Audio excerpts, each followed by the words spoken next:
America में 2004 presidential election से सिर्फ 4 दिन पहले न्यूज चैनल्स पर उसामा बिन लादेन की एक वीडियो टेप चलाई जाती है। यह अमेरिका की हिस्ट्री में बहुत इंपॉर्टेंट इलेक्शन था। इलेक्शन के उम्मीदवार जॉर्ज बुश और जॉन कैरी दोनों ही यह वादे करके अपनी इलेक्शन कैंपेन चला रहे थे कि सरकार में आते ही उसामा बिन लादेन से 9/11 अटैक्स का बदला लेंगे। अल जजीरा पर चलाई जाने वाली इस वीडियो टेप में उसामा बिन लादेन को काफी सेहतमंद हालत में देखा जा सकता था, जो 9/11 अटैक्स की जिम्मेदारी पहले से ज्यादा डायरेक्ट अंदाज में कबूल कर रहा था। इस वीडियो रिकॉर्डिंग का मकसद पूरी दुनिया, खास तौर पर अमेरिका को यह दिखाना था कि दुनिया का मोस्ट वांटेड आदमी कहीं ना कहीं अपने आप को बिल्कुल सेफ महसूस कर रहा है।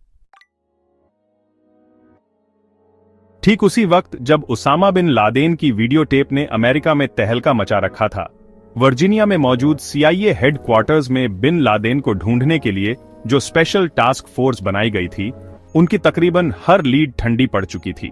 CIA के लिए यह सिचुएशन काफी फ्रस्ट्रेटिंग थी, क्योंकि जो उसामा बिन लादेन आज वीडियो टेप के जरिए एक तरह से अपनी कामयाबी के गीत गा रहा था, उसी बिन लादेन को 3 साल पहले CIA पकड़ने के काफी करीब थी। दोस्तों, 9/11 के अगले ही महीने अमेरिका ने अफगानिस्तान पर कब्जा करके अलकायदा के फाइटर्स को मुल्क के ईस्टर्न पार्ट में धकेल दिया। यहां अलकायदा के जंगजू ने खुद को टोरा बोरा की गारों के अंदर मोर्चाबंद कर लिया और CIA का ख्याल था कि उसामा बिन लादेन भी यहीं पर है। लोकल अगवानियों के साथ मिलकर अमेरिकन आर्मी ने टोरा बोरा में अलकायदा के खिलाफ खूब जंग लड़ी, लेकिन जब उनको कोई कामयाबी नहीं मिली तो हैवी एयर स्ट्राइक्स का फैसला किया गया। पर जब तक अमेरिकन आर्मी यह जंग जीतती, बिन लादेन यहां से भाग चुका था। लड़ाई खत्म होने के बाद सिर्फ 20 लोग ही पकड़े गए और CIA उसामा बिन लादेन को पकड़ने का पहला सुनहरा मौका गवा बैठी।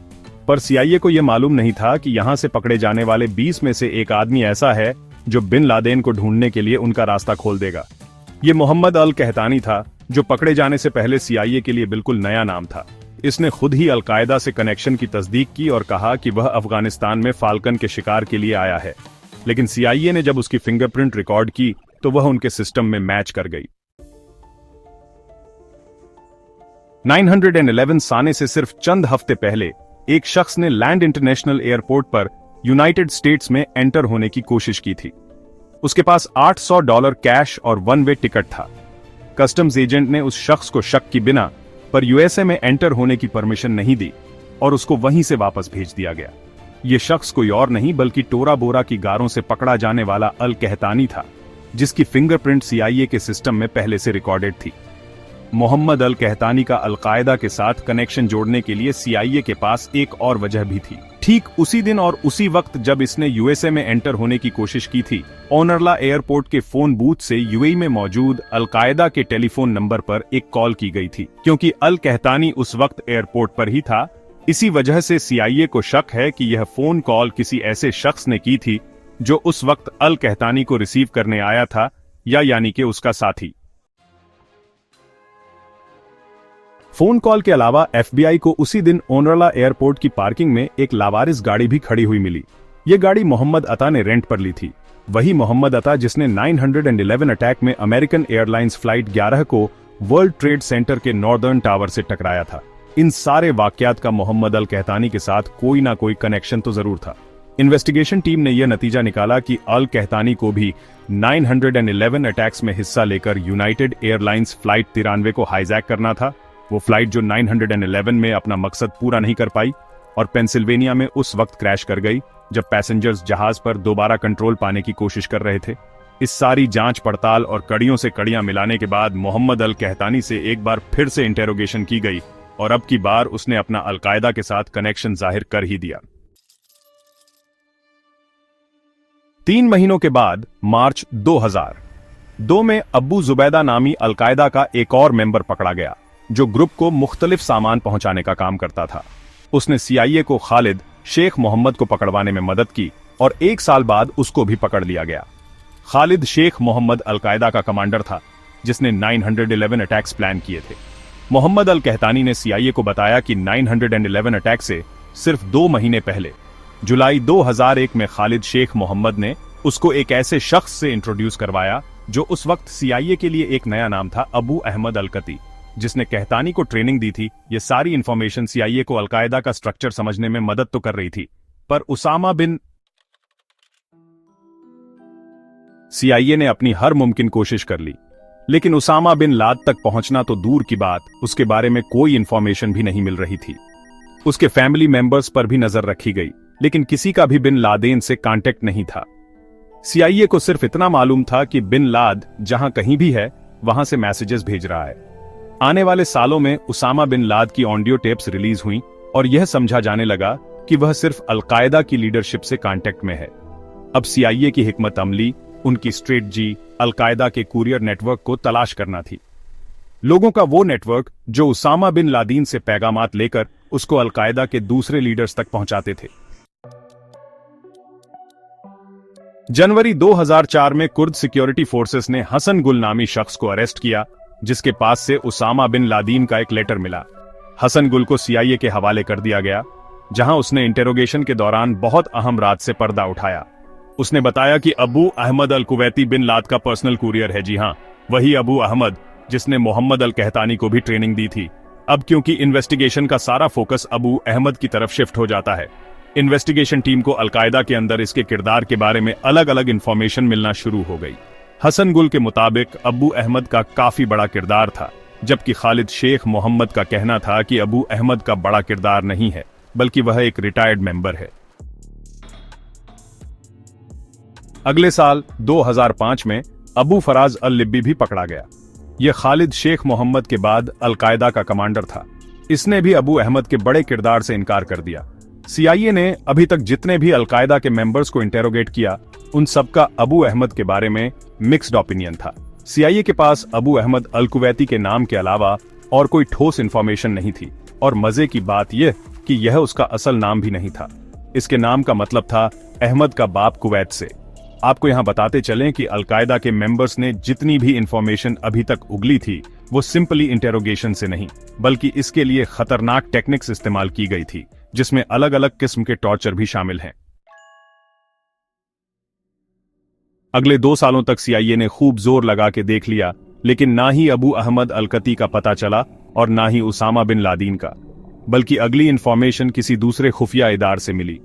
2007 में सीआईए को अबू अहमद की असल पहचान के बारे में एक इंफॉर्मेशन मिली, जो कि सीआईए के नेटवर्क से नहीं आई थी।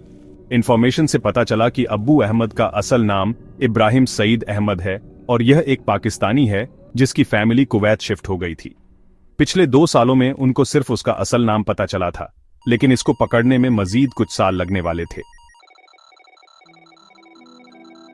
सीआईए ने अपना सारा फोकस इब्राहिम सईद उर्फ अबू अहमद अल कुवैती को ट्रैक करने में लगा दिया। कुवैत समेत दूसरी मिडिल ईस्ट कंट्री से पाकिस्तान आने वाली तमाम कॉल्स को टैप किया जाने लगा, इस उम्मीद में कि शायद कहीं से अबू अहमद को ट्रेस किया जा सके। लाखों फोन कॉल्स मॉनिटर करने और 9 साल का इंतजार करने के बाद जून 2010 में उनको एक फोन कॉल पर आखिरकार शक हुआ। वह आपस में अरबी और पश्तो जबान में बात कर रहे थे और दौरान गुफ्तगू पाकिस्तान में मौजूद शख्स ने एक सवाल के जवाब में बताया कि मैं उन्हीं लोगों के साथ हूं जिनके साथ पहले होता था। यही वह बात थी जिसकी वजह से सीआईए को शक हुआ कि यही अबू अहमद अलकती है।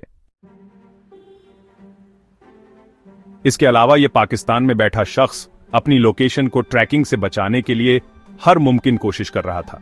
उसका मोबाइल सिर्फ चंद मिनटों के लिए ऑन होता और फिर दोबारा से बंद हो जाता, और यह सिर्फ तभी ऑन होता जब यह पिशा जाता था। इन सारी हरकतों से इन्वेस्टिगेशन टीम को पक्का यकीन हो गया कि यही अबू अहमद अल कुवैती है। लिहाजा अब ग्राउंड लेवल पर इसकी जासूसी शुरू कर दी गई। इसके लिए अगस्त 2010 में एक पाकिस्तानी सीआईए एजेंट को यह काम सौंपा गया। पहले उसने पिशा में अबू अहमद को आइडेंटिफिकेशन के ठिकाने तक पहुंचा सकता था। कई दिन गुजर जाने के बाद भी अबू अहमद किसी ऐसी जगह नहीं गया जहां बिन लाद हो सकता है। तभी सीआईए को शक हुआ कि शायद बिन लादेन कहीं और नहीं, बल्कि इसी कंपाउंड में अबू अहमद के साथ ही रहता है। बेशक अभी तक अमेरिका को 100% कंफर्म नहीं था, लेकिन जिस शख्स को वह पिछले 10 सालों से ढूंढ रहे थे, वह शायद यहीं पर था। यहां पर इंटेलिजेंस एजेंसी का काम खत्म हुआ और एक्शन के लिए स्पेशल यूनिट को इस घर में रेड करने का मिशन सौंपा गया।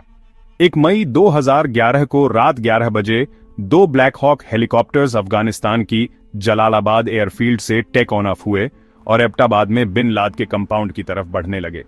यह मिशन अपने तौर पर काफी कॉम्प्लिकेटेड था, क्योंकि एक तो अमेरिका ने इसके बारे में पाकिस्तान को भी नहीं बताया था, और दूसरा यह कि बिन लादेन का कंपाउंड पाकिस्तानी मिलिट्री एकेडमी से काफी करीब था।